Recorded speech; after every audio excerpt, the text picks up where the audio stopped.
Alhamdulillah Rabbil Alamin, wassalatu wassalamu ala asyrafil anbiya wal mursalin Sayyidina Muhammadin wa ala alihi wa sahbihi ajma'in. Rabbi shrah li sadri wa yassir li amri wahlul 'uqdatam min lisani yafqahu qawli. Assalamualaikum warahmatullahi wabarakatuh. Alhamdulillah, praise Allah subhanahu wa ta'ala. We are invited today in this beautiful session, none other than to discuss and to hear and very important sharing of message, inshallah. But before we continue or start our conversation, I would like to invite Mr. Chairman to give an opening speech for the rest of us, inshallah. Please. Assalamualaikum warahmatullahi wabarakatuh. Bismillahirrahmanirrahim. Alhamdulillah, wassalatu wassalamu ala rasulillah wa ala alihi wa sahbihi wa mawala. It's me again. I spoke to you just now. Just a short one. Let us welcome our guest of honor, Minister of State, Associate Professor Muhammad Faisal. Again, I introduced him later, but he wasn't around just now. He wasn't around. Okay, so Alhamdulillah, today, Kassim conversation. Let us begin. Without further ado, we invite our moderator, Ustaz Hadi, to continue. Thank you once again, everyone, for coming tonight. Alright, thank you once again. Right, Alhamdulillah, thank you so much again, Mr. Chairman, for the opening, inshallah. So, Alhamdulillah, we are here today none other than to discuss about what we have also known about radicalization within youth and so on and so forth.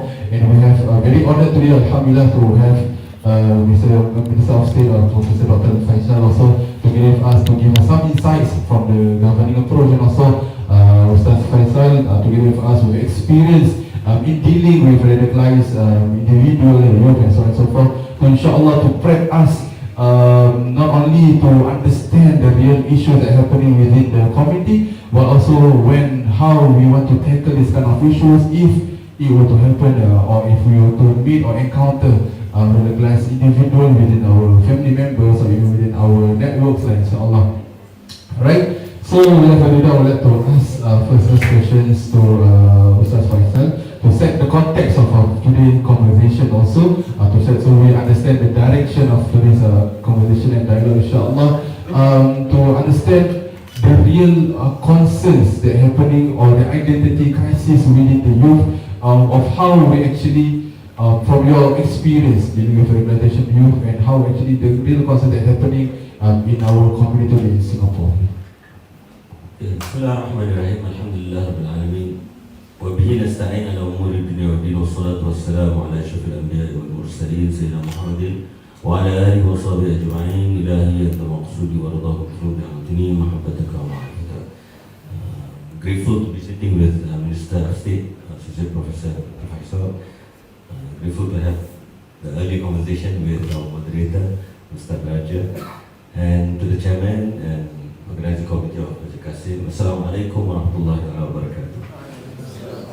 Due to time constraints, so let me just put out several questions. I think most important for us to navigate within the topic that we are trying to discuss today, radical thinking within youth, is that the challenge of our time today is the advancement. One of it is of globalization, which entails us to be connected throughout the world via physical contact or virtual reality. So all of us here would have a virtual reality persona, I would believe so, right? So most probably you have Facebook, you have Instagram, TikTok. So can I have just a show of hands? How many of you do not have any of this? So that's the real. Oh, I don't know.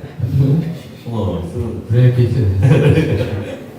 So due to that reality, if we were to ask this question, just say 40 years ago, maybe all of us in the room will raise up our hands. So this is the changing times that we are facing, and all of us are actually learning of this new reality, because we were not born to be in these two states of reality, physical reality, virtual reality. So we are navigating between different realities of how we conduct ourselves physically and how we conduct ourselves virtually. So this reality is a learning process for each and every one of us. So the challenge is, so these are questions that we have to start asking. Who am I in this real reality, and who am I trying to be perceived in that virtual reality? do I have a bipolar realities in these two different presence that we have?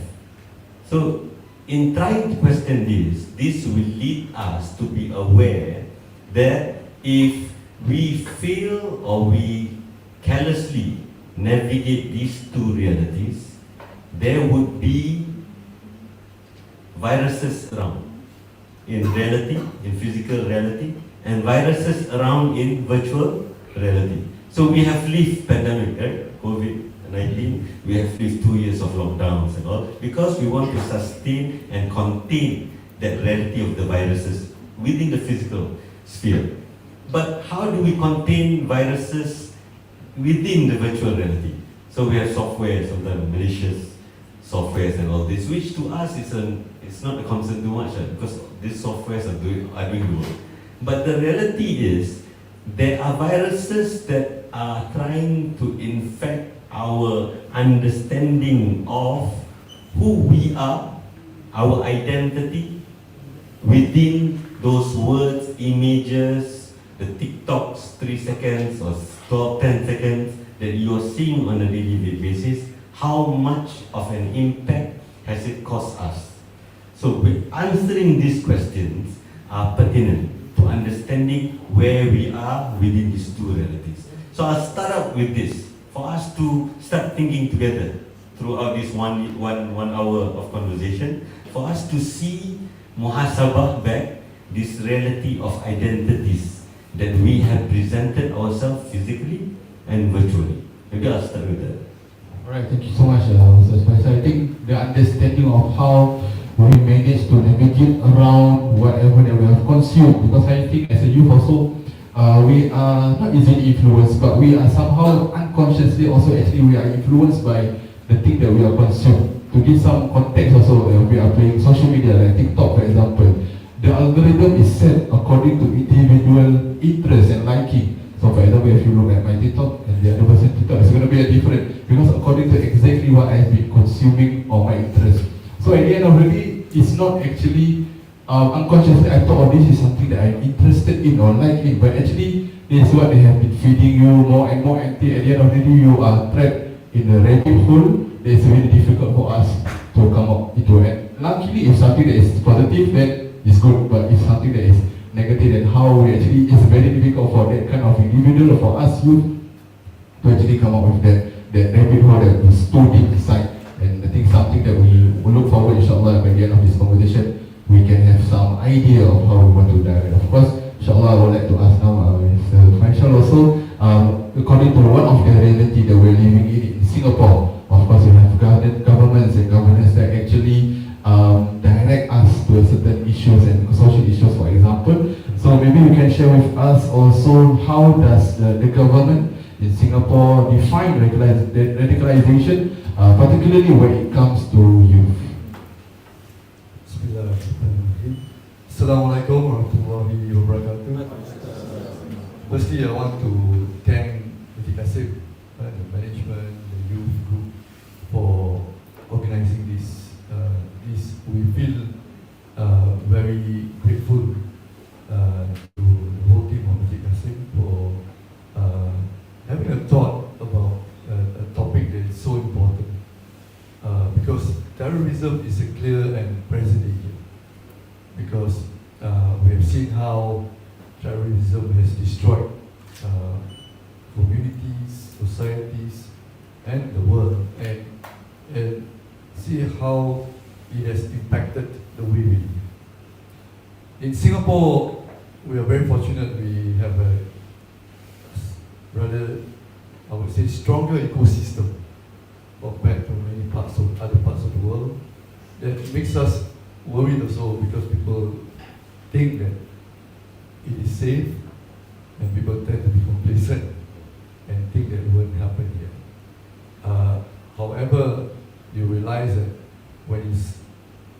when I meet my counterparts from other parts of the world, and I'm very fortunate to be able to have a chance, few chances to meet them, talk to them, share notes, and also understand the landscape overseas. I realize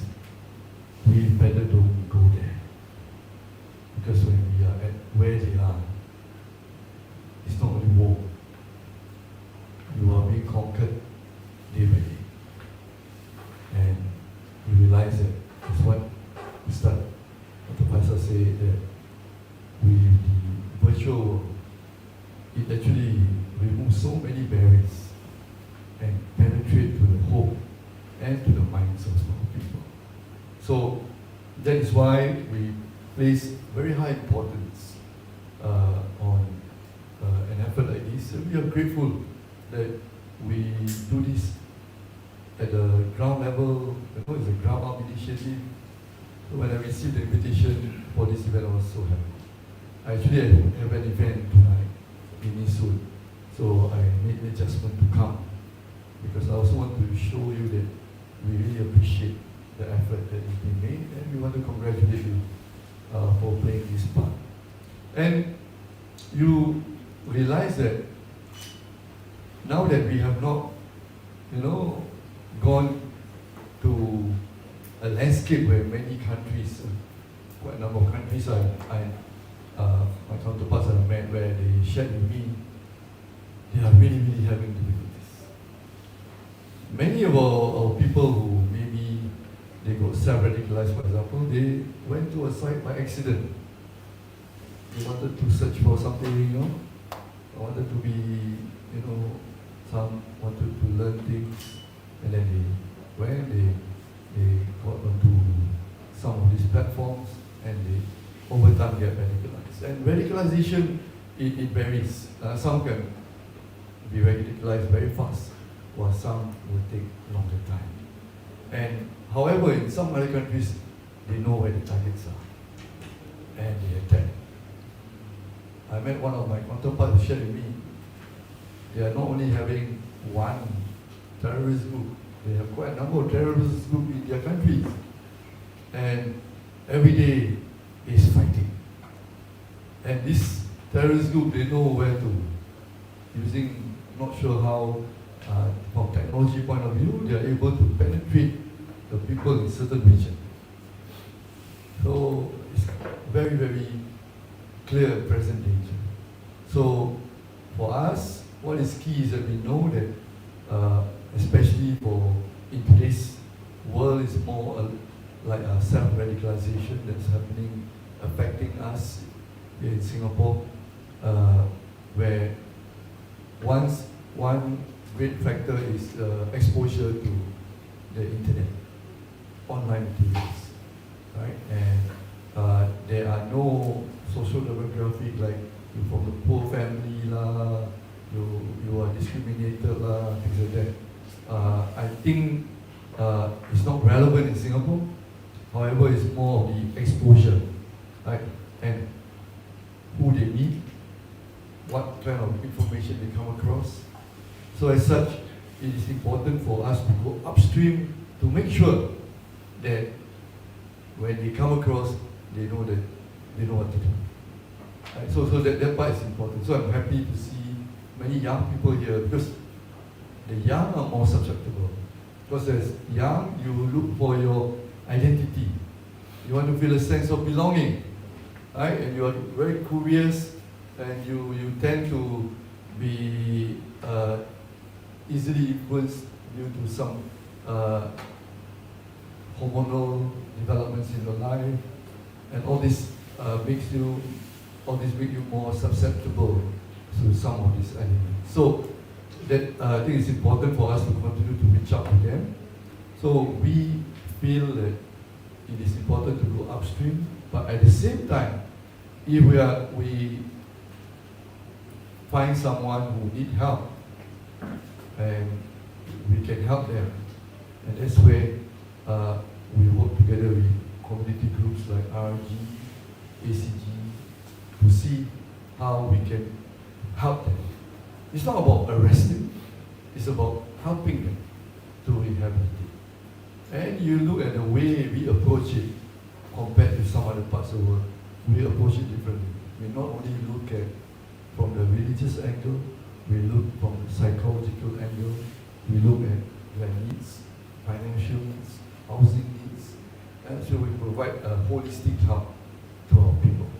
The best don't get affected, however, it's not easy because Well, what just now Ustad said, right? Who among us do not have social media account?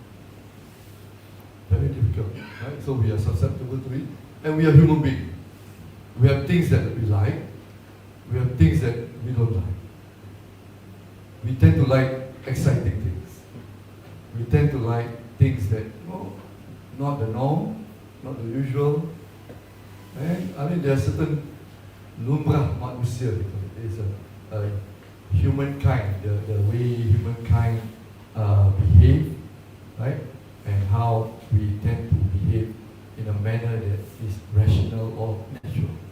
So these are things that make us concerned that we want to look after every Singaporean and those who live here, regardless of who you are. Because we have a country that is artificial. We are an artificial country.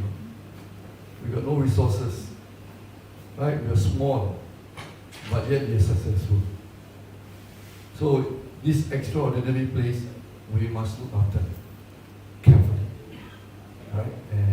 And as such, we have SG Secure at the national level, but we also do things at the local level.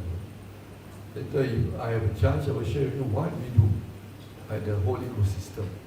So we feel that it's important, and we want to thank Masjid Kassim for doing this program. Right, inshallah. Thank you so much, Dr. Faisal. Of course, I understand from this, one of the takeaways that I can get is the importance of traveling also. Because sometimes how we perceive of what has been happening, or the ecosystem that you mentioned that happening in Singapore, somehow we expect more practice, or the ideal way of this is not sufficient, this is not really what the identity that I've been looking for, until we actually travel and see how, not we say bad, but there's some more challenged countries of how they actually, in the virtual reality, it seems like a very ideal place to live in and so on and so forth. Actually, something to, for us youth especially, to be very grateful of how the conditions we have been living in Singapore, where with the support from all different organizations, stakeholders, actually ensuring the safety of mental state, or the radicalization of the youth, or even the community, and at the same time how we also minimize to not be too complacent, that you mentioned also is also important. So now I would like to second question to Ustaz Faisal also.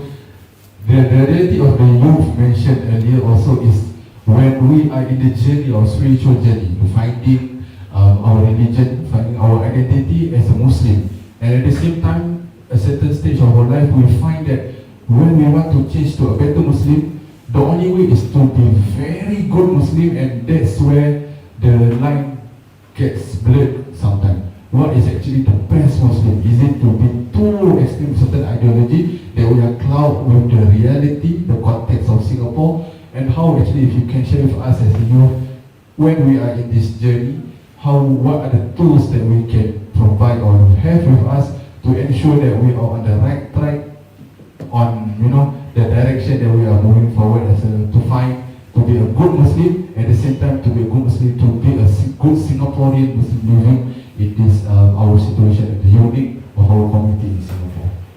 Thank you. Let me start by giving an overview first of the radical challenge that Singapore has faced for about 20 years on. We started 𝐗𝐽𝐼 Islamiyah. If you have heard, just a few months after September 11, 2001, so there was an arrest made in December 2001 about 13 𝐗𝐽𝐼 Islamiyah members. 𝐗𝐽𝐼 Islamiyah is a group that has its base in Indonesia with an aim for creation of a caliphate within Southeast Asia. So Singapore becomes one of their mantika, we call it. So their subcluster of a function within the caliphate that they wanted to do. But how do they want to revive this caliphate? Through violent means. So some of their aims were to cut water supply from Johor into Singapore, to bomb Yishun MRT, to bomb American personnel in Singapore. If, let's say, that has happened, I would believe we won't be sitting like this today. it will be a totally different scenario. If those of you who had the ability to live in 2001, which is about 20 years ago, the impact of 9/11 to Muslims all over the world were different. And even if we ourselves did not know a single Al-Qaeda member at a particular time, right? Nobody knows. Nobody knows even the name of Osama bin Laden then. But then when that happens, the world changed. And then suddenly Muslims became forefront.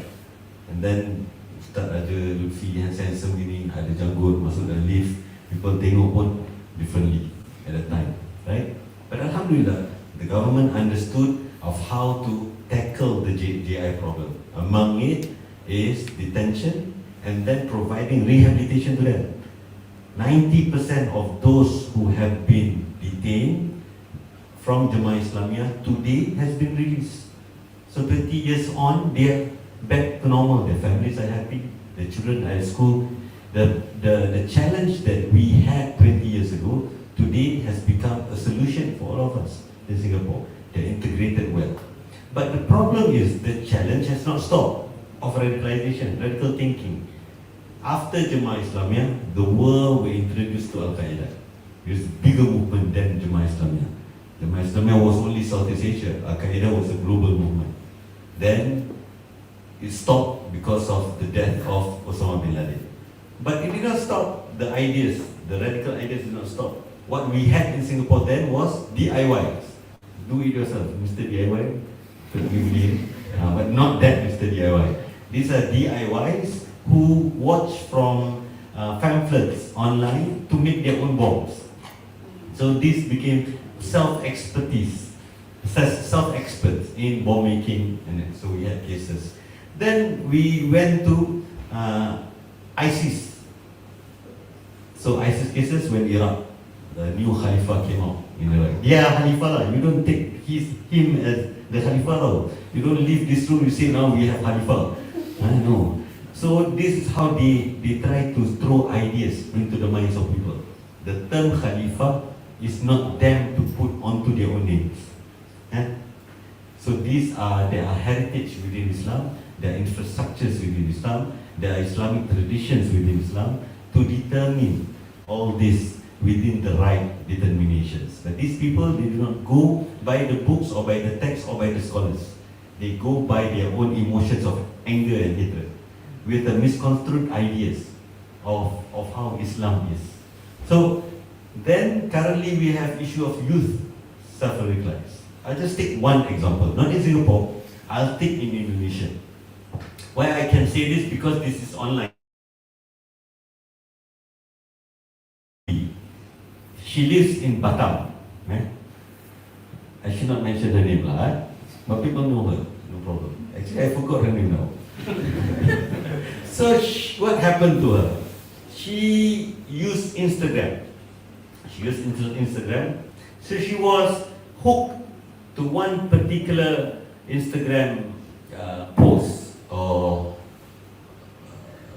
diary of a Muslimah, diary of a Muslimah jihadist or something like that. You won't be able to find it anymore. It's gone. So she was hooked to this particular post. So what she did, she decided to do was that, because the idea that came up from this Instagram post was to hijrah, to leave Indonesia, to go to Syria. So the ideal Islamic state is in Syria. If you want to leave the ideal Islam, you travel to Syria. So what she did, what do you think she will do? What would you do? Would you hijrah if you're serious? Oh, the mother says no, but the daughter is still quiet. Because the younger ones are still finding this identity, this issue of what is truth, right? So they see the colors within Instagram, the nice words that are being, the pictures that we've thrown, the virtual reality. It seems real. What she did, she left. She left Indonesia, not alone. She left Indonesia with about 28 members of her family. So she recruited, she was so influential. Her father left with her mother left with her grandmother left with her pakcik, her makcik, all went together with her. Traveled from Indonesia to Turkey. Half of the family was stuck in Turkey because of documentation issues. The other half traveled with her into Syria. She came into Syria. A week she was divided. Family was divided. The men went into the men's camp. The ladies into the ladies' camp. If you don't want to see your father again, you ask your father to go with you to Syria. You won't see them again. So she was not able to see her father for about 2.5 years. Didn't know what happened to her brothers and all because different camps. She entered into that particular camp in Syria, all ladies. You guess what's the first thing that happened to her when she entered that hostel? What? Oh, mother know, huh? She was handed out a piece of paper to be married. So if you want free husband, you go Syria. But you don't have no choice. They will. So she got married without her consent. Her one thing was that to hijrah to an ideal place. Suddenly she said, I reached there, 1 week I was forced to be married. And then she wore jeans, you know jeans? So she was asked to, this is un-Islamic. So she had to change garments to wear it down, right? But what she saw, that her jeans was sold to people by this group. So they make use of her money, of her items for their own. And then out of what they took from others, they wore themselves. So to her, this is not real. So what I saw in that virtual reality does not equate to what is real in those states that say it is. So after that, cut the story short, after 2.5 years, she escaped and she ran away with the family. Ran away from that place, came back to Indonesia, but at the expense of her grandmother was shot and mati, meninggal dunia, on the way out of Syria. So until today, she doesn't know where the grave of the grandmother is. And she felt the dosa of doing that throughout. So what she's doing now back in Indonesia, her father is in prison in Indonesia because of this, representing the whole family. She has taken the works of trying to tell people, don't fall into this trap. So this one example, you can go online. You just type this lady from Batam left for Syria. I forgot her name. Yeah? So there is an interview that she did. We have been able to meet her in Indonesia to really listen to her stories. So this is our reality. You won't believe, you have children, we have daughters, we have sons. There are this issue of wanting to know, right? The identity crisis, right? What is real, what is not? Important number one is to be syukur where you are. That is number one. Singapore has a heritage of Islam about 600 years. Singapore, we have been living at peace at least since 1965, since our independence. Very peaceful. Until now, we are happy wherever we want to go. Our passport is the most expensive passport, right? Especially in the terms of ICA or expensive of traveling. Anywhere we can travel, right? Be grateful for that first. Don't try to find ideal, utopian places that you think would be better because you have not lived there yet. The weather also you might not be able to tahan. But be thankful for where you are. See the works, infrastructures, the people, the governance that have worked day in, day out to create this living very comfortable for all. There will be challenges other parts of the world too. But the challenges that you have faced here have built into prosperity, beautiful homes that we have. Wow. Inshallah, thank you so much, Ustaz. I think one of the things to take away at the end of the day, for today at least, for them to be grateful that you mentioned, Ustaz, and how we actually want, this is a choice for us to actually, how we want to view all this. And all these things, I think we have been living in the very harmony states of Singapore, alhamdulillah. But because of the globalization, we consume all these ideal states of living condition and also the best way of living from different countries. So some countries are very good in this particular movement, but at the end of the day, we want to be living in a whole holistic approach of a good living condition, and also at the same time be able to practice Islam peacefully, like you mentioned also just now, how different it will be of the Muslim living condition if anything bad were to happen back then. So moving forward, inshallah, now I would like to ask Professor Faisal also some of the initiatives or strategic initiatives that have been in place by the governments for the radicalization individuals? Yeah. So basically, we have a holistic ecosystem. I shared earlier that we need to go upstream. So as such, we work with all the different government agencies, particularly our schools, MOD, right? And we engage not only the teachers, the counselors, and also see how they can also help us to engage the students in some of the curriculum, and as well as some aspects of engagement, and keep a lookout for signs of radicalized behavior. Right. In fact, in 2022, ISD have organized about more than 70 engagements, more than 2,003 people, also students we engage, as well as the counselors, and we going to do a lot more, and also help to enhance the capabilities. Right. So one is the government agencies, inter-agencies kind of partnership. Second is, of course, with the community groups, RG.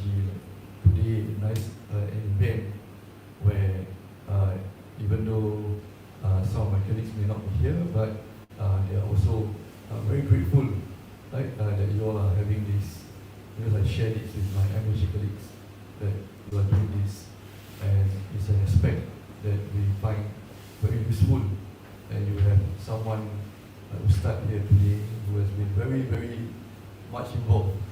They are the knowledge creator, right? I mean, in terms of research, you create knowledge, right?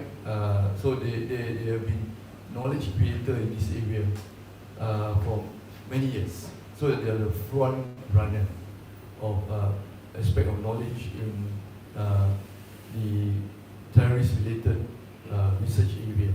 So we are very fortunate to have it in Singapore, right? Because it happened 2001, and then after that, all the interests came in, you know.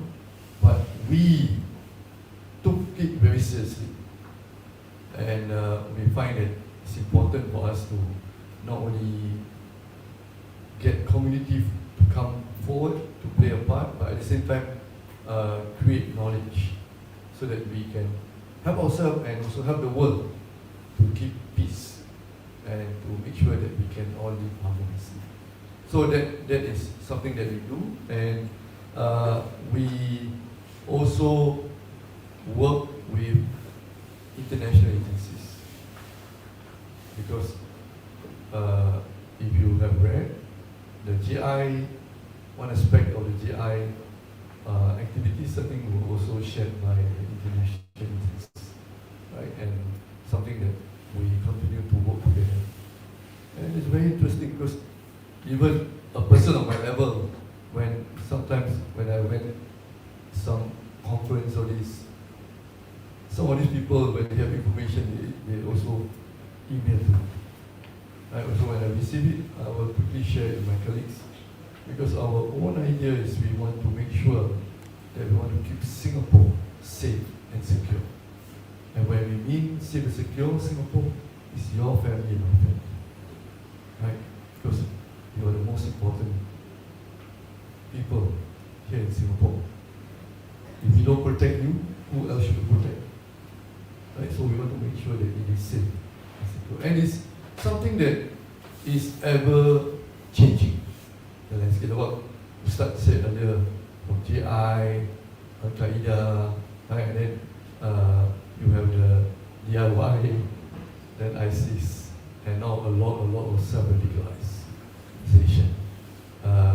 You know, from 2007 to 2014, if I'm not mistaken, there was only one youth self-radicalized. But after that, a lot more. Right? And it's consistent with the advent of the internet. Right? So we will continue to enhance this ecosystem and working with the international agencies so that we can keep you and my family safe and secure. Right, inshallah, thank you so much. Of course, the affirmation that has been given from the government. So I'd like to now open to the floor, to the audience. If there are any now is coming the Q&A settings or question and answer. If you like to ask anything pertaining to this topic to our panelists, we have one question behind there. We will pass the mic to you. You can share with us your name and would like to share your question towards, or you want to channel your question towards either Faisal or Mr. Hello. Okay, Tess. I'm Dharma. I'd like to inquire one thing because the three panelists mentioned about identity, and I want to know about what identity is Singapore going, because it needs to be unified, and also how to actually quench like the interest. For example, if I am interested to be like for example, I am finding my own identity that you mentioned, how to quench the interest to go towards the direction of the identity Singapore is going for the Islamic side. Inshallah. I collect 2 or 3. Okay, maybe collect one more or two more. There is any. Before we pass to the panelists, just raise your hand or you can pass the mic to you. So the first one is the direction of the identity moving forward. Right. Okay, Assalamualaikum. My name is Kamal. Okay, following the younger brother's query, right? So I believe it's partly also due to the identity crisis that our youth are facing. So we have so many religious teachers who are putting up their teachings online. Okay, so I think for once we are lacking in our own local teachers that can be used as a role model, even socially in terms of self-identity. Okay, so the tendency is that they would listen to everyone, so without a proper guidance. So this might lead to a misdirection of the concept of the right ideology to follow. Okay, so I think for the young ones, there's also an increasing popularity of the character of Andrew Tate. Okay, so I think it might be a big influence among the Muslim youth. So my point is, like, how do we channel the lack of a role model like for our youngsters who are aspiring to be a good Muslim, but lacking the local role model to follow? Thank you. Right. So I think the direction of role model, having more role models that can be looked up by our youth today also. This one, the directions of identity.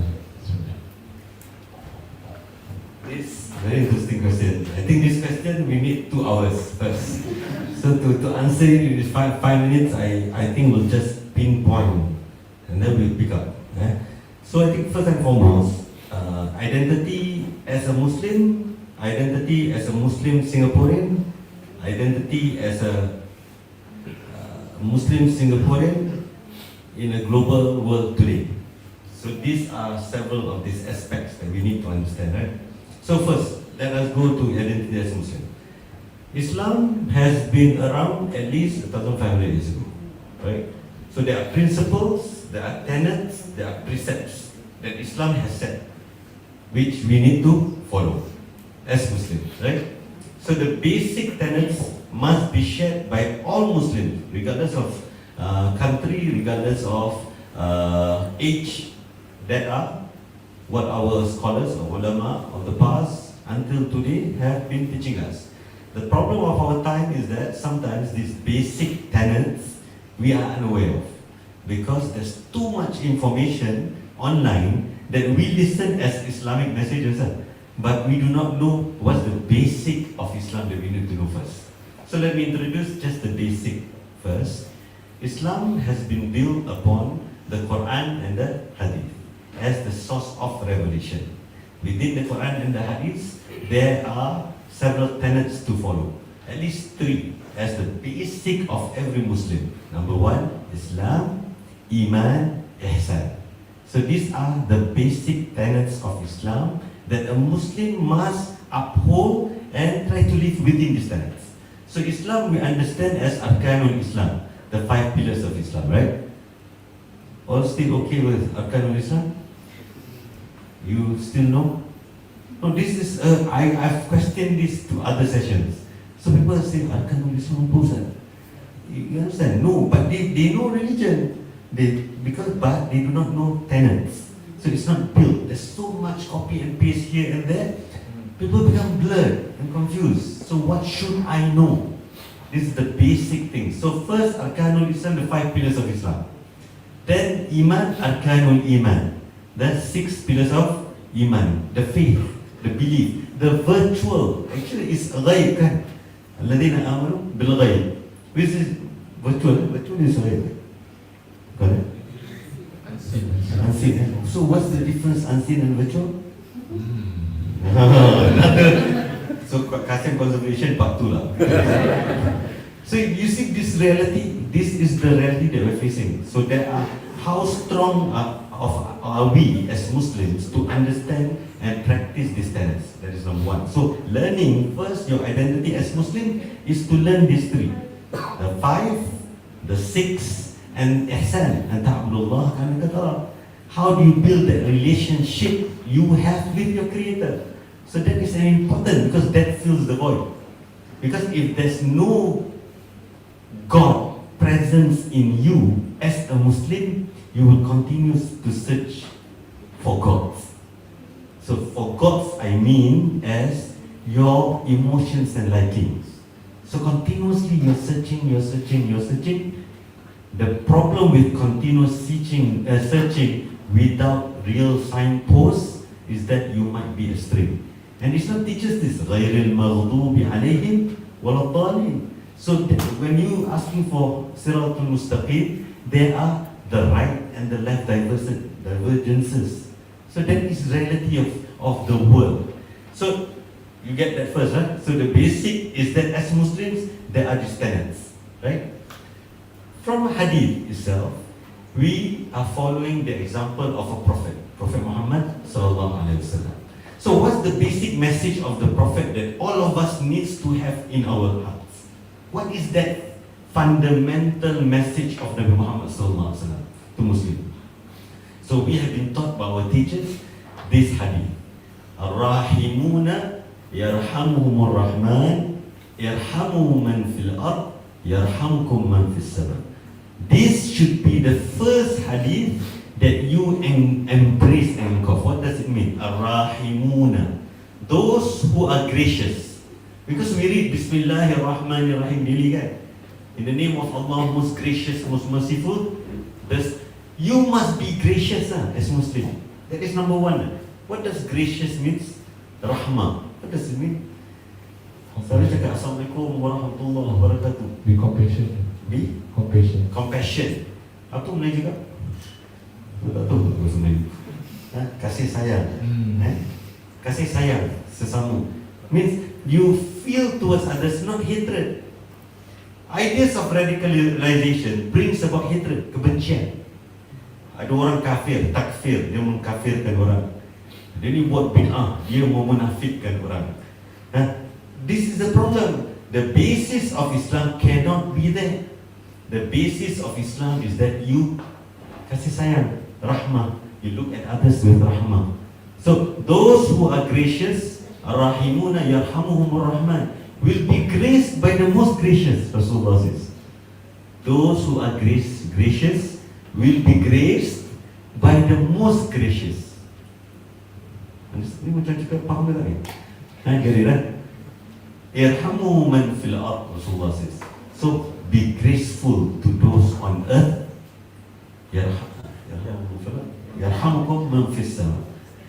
The one who is in the universe will be gracious to you.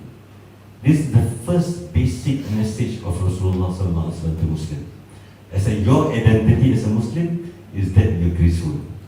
That must be that value that you feel. When you pray, the first thing you say is Alhamdulillahi Rabbil Alamin. In whatever difficult situations, you still say, tak boleh tukar surah Al-Fatihah. Boleh tak tukar hari, saya tak ada mood. Jadi tak nak baca Fatihah, boleh? Tak boleh, wajib. So, what is it teaching you? Hamd. Teaching you to be grateful. So gracious, grateful, is first your identity that Islam brings to you, okay, as Muslims. Number two, as Singapore, I'll just say 1 minute, I'll pass to Associate Professor. As Singapore, what is the Singapore value, right? Number one, we have to understand we are an independent state. We have a system in place, governance in place. Be it as Muslims, we have MUIS, we have Pergas this year, and we have RRG looking at specific issues, we have ACG looking at families, we have Pendaki. Systems that have been created by Singaporean, which has been harnessed until today for our future. We have 70 mosques in Singapore, divided into two categories, Wakaf Mosque and MBF Mosque. MBF Mosque is the mosque that you every month remove from your salary, right? Any mosque built after 1978. You have historical mosques built before 1978. Stories and stories and stories of great sages and people who have built the identity of Islam within the Singapore context. Go back, read your history, feel that, visit these places. You know, then you get a sense of place. Because virtual reality tells you as if you know what is happening in some island in Mozambique, but doesn't mean it matters to you. You get my point? So that's the second point. My last point to Pakcik Abang punya soalan. True, I agree, role models are very important. The problem with seeing role models online is that we are fighting with money. Why? There are a lot of great ustaz. My teachers in Singapore are great ustaz that we have learned from. Dulu Syekh Omar di masjid ini, Al-Khatib. Dulu siapa yang orang dulu lah, sekarang kita tak kenal. Banyak kita bertemu. Alhamdulillah, orang-orang kita madrasah Al-Junid, berapa ramai guru-guru yang hebat. Tapi the death sekarang, partly is not because tak ada, partly because dah senang sangat cari agama virtually. Dah tak nak jumpa ustaz-ustaz physically. Pencarian kita dulu bertemu. Kita pergi cari murid, cari guru. Sekarang guru cari murid. This is a mental set. Virtuality has changed our perspective in life. Because it's so easy to sit without wudu dalam bilik, pakai seluar pendek dengan agama. That adab has lost. We have lost that. Do we realize that now? So we have to question ourselves that. Number two, we are fighting with algorithms. Algorithms works with money. So when you type Islam on Google, you search anything, just Islam on YouTube, is the money that is being injected by all these great people of the Middle East especially, and other parts of the world, and the numbers of clicks. In Indonesia, there are billions of Muslims. There's more videos that will get airtime than kita minority 15% aja. Ustaz Singapore, they post bagus punya content. I buat documentary, I buat talk shows in Singapore. Very good content, I can say. I begitulah. I put it online, it cannot survive because Singapore. How many people watch? 1,000 people watch. Indonesia, you post one TikTok, 1 million people watch within the 10 seconds. Because of the numbers that they have. We are fighting numbers. So how are you saying that kita ustaz tak know? Our ustaz go through this, trying to. But we are fighting again, global mechanism. How are we going to work? So we need your support now. So when we come out, provide you viral kadang, you bilang ustaz ni ada kelas. I have classes, we have classes. Our mosques are active with many classes. We have youth groups and all who's working hard. We have students who are working hard, but we cannot be too much seen virtually because of algorithms. Unless kita buat satu cari sponsor sosoknya, Allah Alam. I just add a bit.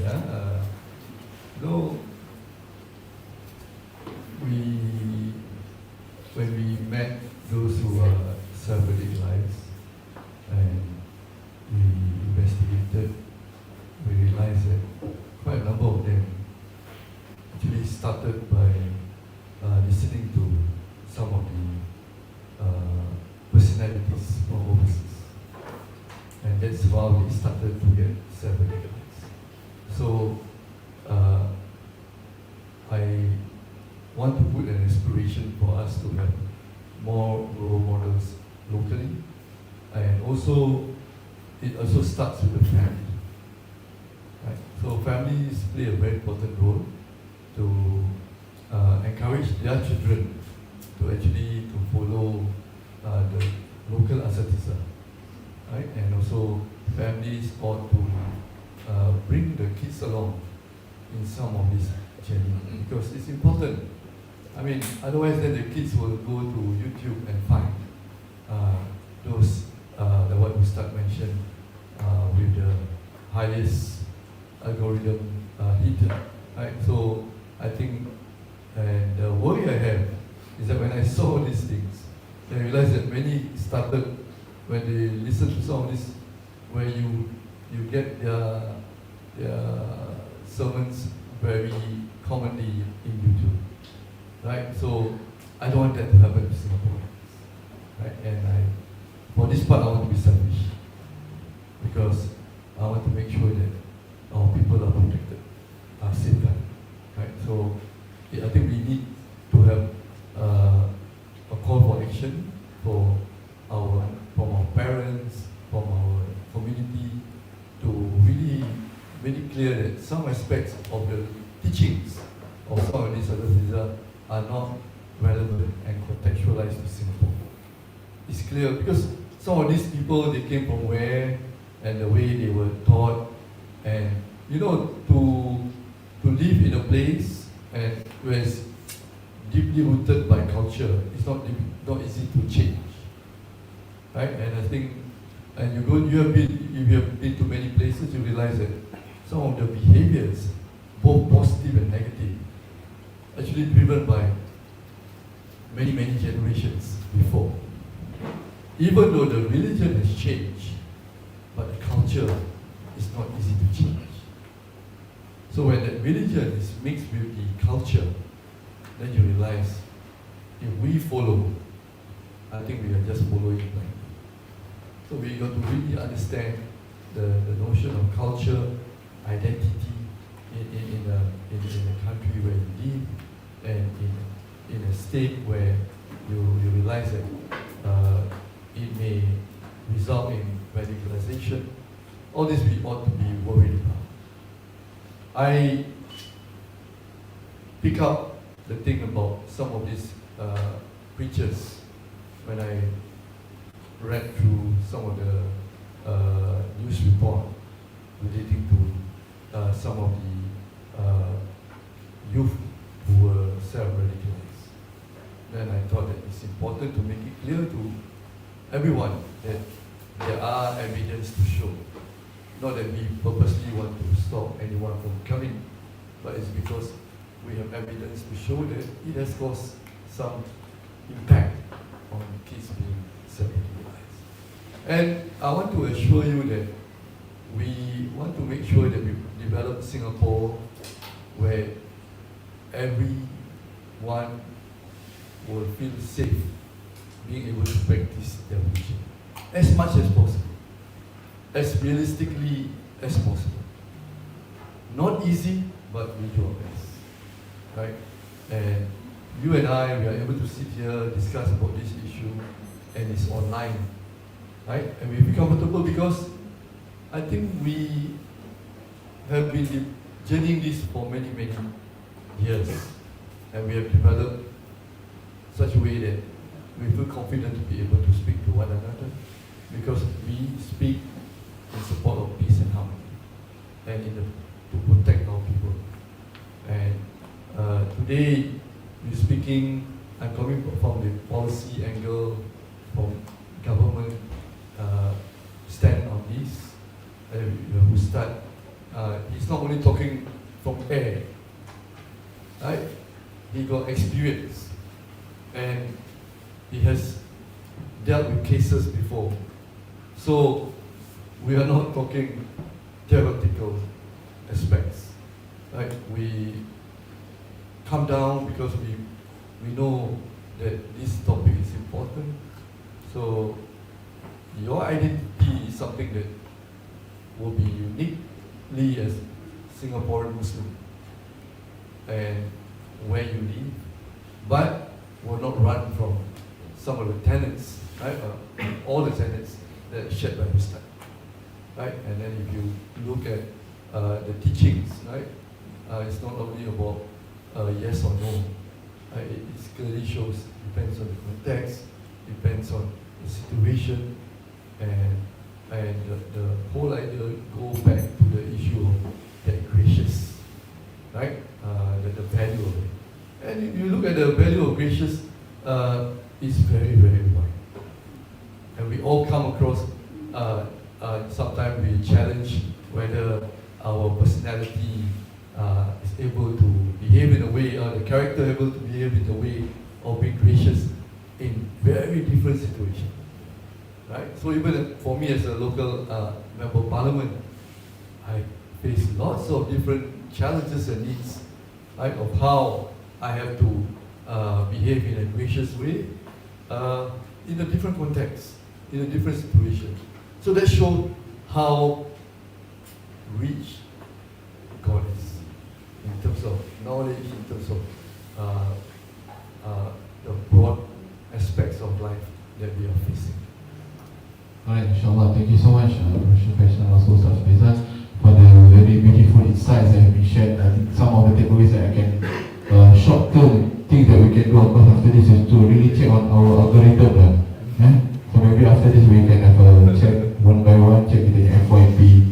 So because the daily question, our FYP, our social media algorithm is what actually we thought is what we like. Then it's very important to like something that is beneficial for us, to change or follow, like mentioned, local asatiza, local mosques, that they give out very active content. By the end of the day, it will influence us, inshallah, because whatever that we consume online is actually influence in the way we thinking, the way we speak, the way we communicate. It is very important to get it from the most direct source that understands the reality of the country that we live in. So none other than our local preachers and also local mosques that can give a very direct understanding of how we should live as a Singaporean Muslim, inshallah. So before we end our session, we would like to maybe last for Dr. Fasha, closing remarks of our event for today. So firstly, again, I want to thank Masjid Kassim as part of the Kassim conversation. I want to applaud your effort. Keep it up, and you have also been supporting us in some of the 𝐷𝐴 program. And if you look at radicalization and drugs-related aspect, there are some commonalities. You also have self-addiction today. I've met people in prison who just get addicted by their own self to social media. Yeah. So this is real, right? So we are living in a real situation where some of these aspects of what's happening affecting all people globally. And as such, it's important for us to have platforms like this to discuss, to have an open mind, and in setting like this, even though it's on social media, I think it gives us a chance to share what we can journey this through together. The challenge will not go away. I went for a recent meeting with some of my counterparts, and we look at the developments of technology. Terrorism will stay. It may get worse because it's not easy to, one is with regards to resources, right? It's not cheap to allocate people to take action.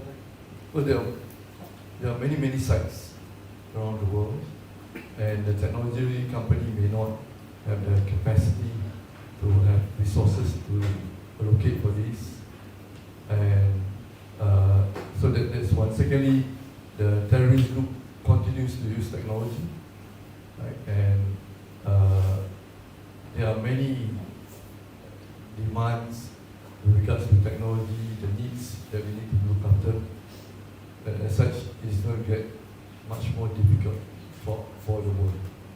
So what is key is that, in my view, family plays an important role. So families need to look out for their children, need to guide, need to look out. If there are signs of radicalization, I think early reporting is important. And a place like mosque also is important for us to keep a lookout. Not that we want to pinpoint anybody, we want to help people. For my colleagues angle, we want to help people. If you have not gone to a very serious stage, we will not arrest you. We will help you, we may supervise you, we may want to see how you can work with your family to get you back on the right track. However, there are cases that they will benefit from detention. But again, we also want to make the detention meaningful for the person affected. And we always bring the family on board. So remember, it can happen to any of us by accident, right? At this moment, let's hope that we can work together so that we don't develop into a phase where some of our neighboring countries are facing, even some other parts of the world are facing, where it's not easy to tackle, very difficult, right? Whereby for some shared with me, it's a fight that is so difficult to fight. So we don't want to go there. So while we are at this stage, I hope we can work together. This is a role model. If you call it, this is a role model that cannot be seen in many other parts of the world, where we are protecting our turf together with the rest of Singaporeans. We do this, and I think today many people can see clearly that terrorism is not good for not only Singapore, for the world. Right? So we have come to this stage. Then it's very clear now, let's continue to work hard together. Because the more we are complacent, the more we are unaware, the more it will seep into our mind. Because when it seeps into our mind, it's difficult to get it out. As we start to tell you some of the cases that we have seen. But we are very fortunate, cases we have seen in Singapore, right? Cases where you could see the last few years we announced quite a number of them being released, shows that we have a system where we can get them back on track. Right? And I hope after this, when we finish, we go back, we share with others, and we also look out for family. Yes, including myself. I also have young children, like they are above 20, below 30, but they spend a lot of time online, just like yours, and some of them. So let's work together, and again, my sincere thanks to Masjid Kassim for doing this. Keep up the good work. I want to applaud what you do, and thank all of you for coming on a Saturday night. MashaAllah. Thank you. Really, really appreciate you attending this, and very good turnout today, and congratulations to all of you. Thank you. Right, Alhamdulillah, thank you so much again, Dr. Haishan Ibrahim, also Dr. Ustaz Dr. Faisal, for a very beautiful insight, and I hope that is something that is a starting of a beautiful journey in finding Allah Subhanahu wa Ta'ala, in finding our true identity as a Muslim living in Singapore, and at the end of the day to strengthen our relationship with Allah Subhanahu wa Ta'ala. After this, and other, that's what the direction that we want to achieve by the end of this conversation, insyaAllah. So before we release all of you, before we keluar tempat ni, exit, we would like to take a group photo together, insyaAllah, with the rest of the participants, with our panelists, insyaAllah. Maybe we can pass to our MC. How you want to do it? How you want to do it? Kita pergi sini? Okay. Now we go here.